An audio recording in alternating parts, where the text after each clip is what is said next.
नमस्कार, मंडल news bulletin में आपका स्वागत है। आइए पेश करते हैं आज के प्रमुख व मुख्य समाचार।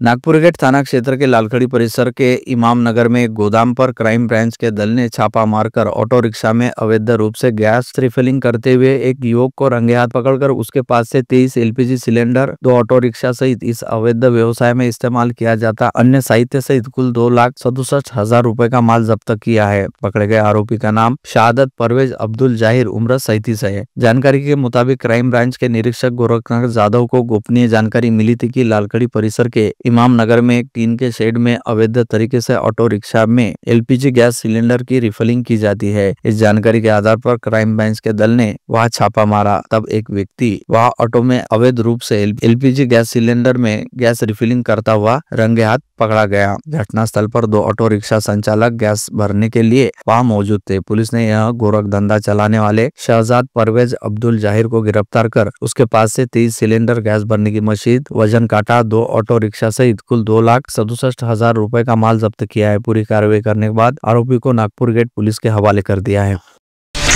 हाल ही में शुल्क में भारी वृद्धि और 10% वैट के कारण बार मालिकों का कारोबार बुरी तरह प्रभावित हुआ है और कुछ तो बंद होने के कगार पर है। इस संबंध में अमरावती जिला परमिट एसोसिएशन के पदाधिकारियों ने अकोला के विधायक वसंत खंडेलवाल के माध्यम से अकोला हवाई अड्डे पर उप मुख्यमंत्री तथा आबकारी मंत्री अजित पवार से मुलाकात की तथा एक ज्ञापन प्रस्तुत कर चर्चा की। दादा ने ज्ञापन पढ़ा और जानकारी आयुक्त सूर्यवंशी से बात की तथा उन्हें महाराष्ट्र के पदाधिकारियों की बैठक बुलाने का आश्वासन दिया। ज्ञापन में मांग की गई है कि हाल ही में की गई 15% फीस वृद्धि को तुरंत रद्द किए जाना चाहिए। केवल बार संचालकों पर लगाया जाने वाला 10% वैट समाप्त किया जाना चाहिए। वैट के स्थान पर शराब के फैक्ट्री से बाहर निकलने के समय ही 1% या 2% शुल्क बढ़ाया जाना चाहिए। जो ढाबे अत्यधिक अवैध तरीके से चल रहे हैं तथा जो अवैध व बिना लाइसेंस के शराब बेचते हैं तथा लोगों को शराब पीने देते हैं, उन्हें बंद किया जाना चाहिए तथा उनके खिलाफ सख्त कार्रवाई की जानी चाहिए। इस अवसर पर विधायक वसंत खंडेलवाल, अकोला जिला राष्ट्रवादी कांग्रेस के अध्यक्ष विजय बाबू देशमुख, अमरावती परमिट एसोसिएशन के अध्यक्ष नितिन मोहड़, सचिव आशीष मोहल, उपाध्यक्ष सुनील खुराना, सूर्यकांत जायसवाल आदि उपस्थित थे।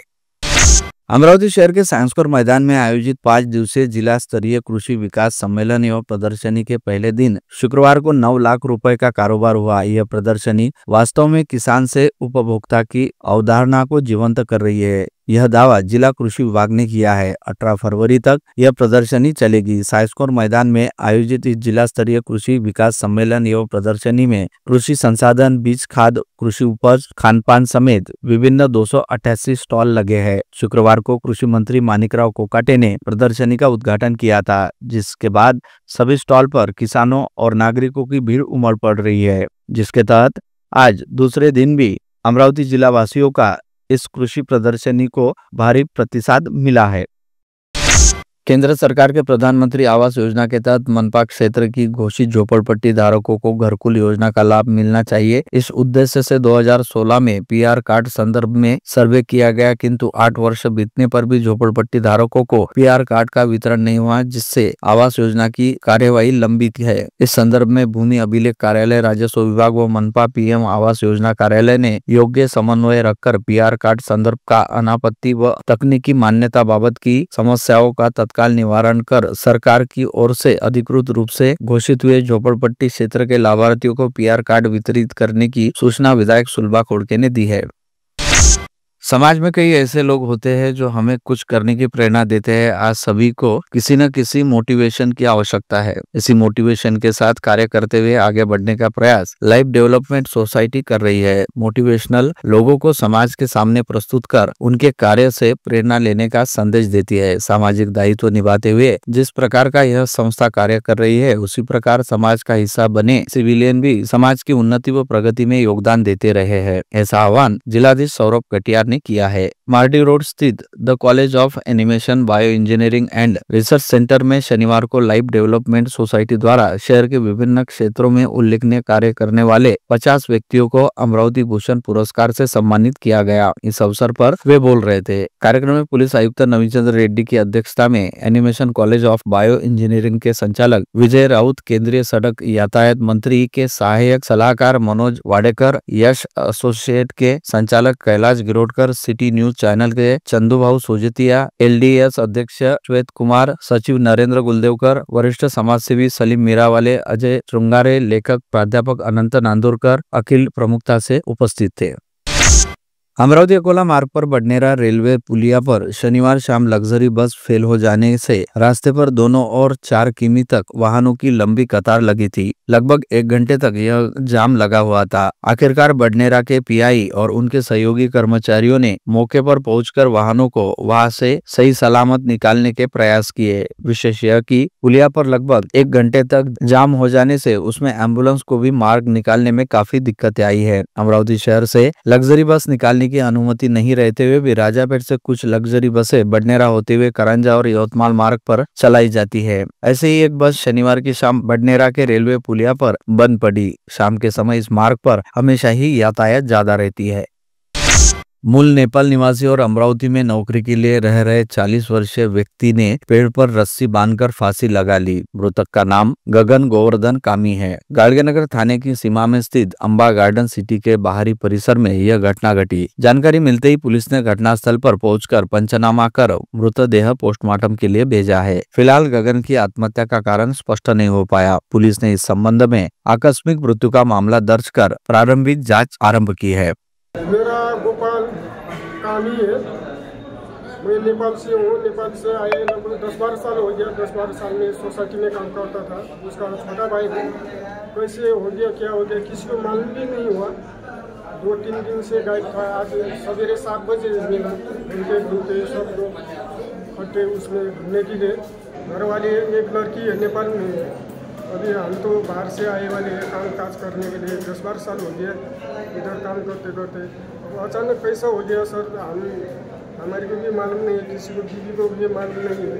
सवेरे 7 बजे से गायब हुआ था, अभी मिला सर। जिले के नांदगांव खंडेश्वर थाना क्षेत्र तहत गाड़गेनगर में रहने वाली दीपाली नीलेश भगत नामक महिला ने जैविक खाद एजेंसी लेने के लिए कंपनी के बैंक खाते में 5 लाख रुपए डाले। पैसे एडवांस में भरने के बाद भी कंपनी ने एजेंसी नहीं दी। कंपनी के संचालक व मैनेजर ने टालमटोल करते हुए 5 लाख रुपए ठग लिए। उसकी शिकायत थाने में दर्ज की। दीपाली भगत ने थाने में दर्ज शिकायत में कहा कि 11 दिसंबर 2023 से लेकर जनवरी 2022 तक वह कंपनी के अधिकारियों के साथ एजेंसी के लिए बात करती रही। दीपाली के अनुसार उसने फेसबुक के माध्यम से RJG प्राइवेट लिमिटेड पुणे की कंपनी की जैविक खाद एजेंसी लेने संपर्क किया। तब संचालक भास्कर ललिंदर खिल्लारी, जितेंद्र उके इंदिरी व व्यवस्थापक देवारंजन लेका वारंगवाड़ी से संपर्क किया। कंपनी के बैंक खाते में एडवांस के तौर पर 5 लाख रुपए दिए, बावजूद इसके कंपनी ने एजेंसी नहीं दी। अमरावती के नरेडी नगर में रहने वाले मंगेश रामदास पंत बाबुलगांवकर उम्र 43 लोनी के कृषि कार्यालय में कार्यरत है। उन्होंने मोतीलाल ओसवाल कंपनी का एक ऐप अपने मोबाइल में डाउनलोड किया और शेयर खरीदे। इस माध्यम से उन्होंने कंपनी के 8 लोगों के कहने पर अलग अलग खाते में 14,05,000 रुपए डाल दिए, लेकिन उन्हें लाभ नहीं मिला, जिससे उन्होंने लोनी पुलिस थाने में शिकायत दर्ज कराई। शिकायत पर अज्ञात 8 लोगों के खिलाफ लोनी पुलिस ने मामला दर्ज किया है। शिकायत में मंगेश बाबुलगांवकर ने कहा कि उन्होंने ऐप डाउनलोड करने के बाद अज्ञात व्यक्ति का फोन आया, जिसने नफा कमा देने के नाम पर उन्हें ऐप में पैसे भेजने के लिए कहा। 3 मई 2024 से 8 माह तक मंगेश बाबुलकर ने बताए गए ऐप पर व अकाउंट पर 14,05,000 रुपए रकम भेजी, लेकिन उन्हें रकम वापस नहीं मिली।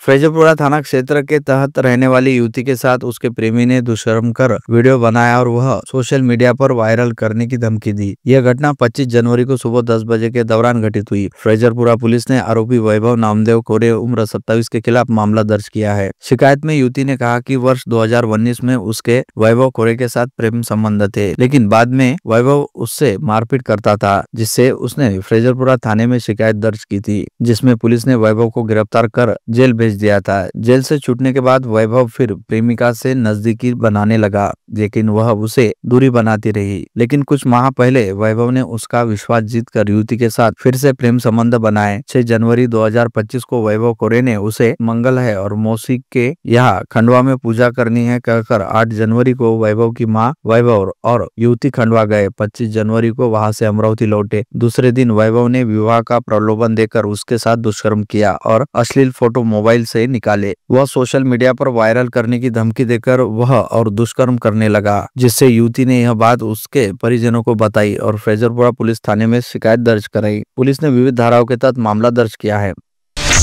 अंसार नगर की इलेक्ट्रिक डीपी के लिए राष्ट्रवादी कांग्रेस पार्टी अल्पसंख्यक विभाग के शहर अध्यक्ष वाहिद खान ने सफल प्रयास किए थे, जिसके कारण शहर अभियंता आनंदजी काटकर और कड़बी भाजी बाजार सेक्टर के अधीक्षक उठाने और जवार गेट सेक्टर के अधीक्षक इंगोले इनको वाहिद खान ने बार बार निवेदन देकर कहा कि अंसार नगर एरिया कंज्यूमर ज्यादा होने के कारण वोल्टेज का प्रॉब्लम रहता है और यहाँ पर पल्लीदाना कारखाने और मिल होने के कारण लोगों को बार बार बिजली गुल होने का सामना करना पड़ता है। बार बार लाइन जाने से बच्चे बूढ़े बुजुर्गों को परेशानी का सामना करना पड़ता है। इसी उपलक्ष्य में उनके प्रयासों से अंसार नगर बाड़ी में इलेक्ट्रिक डीपी के भी 200 वोल्टेज लगाई गई है। आज अंसार नगर परिसर के लोगों में खुशी का माहौल देखा गया है।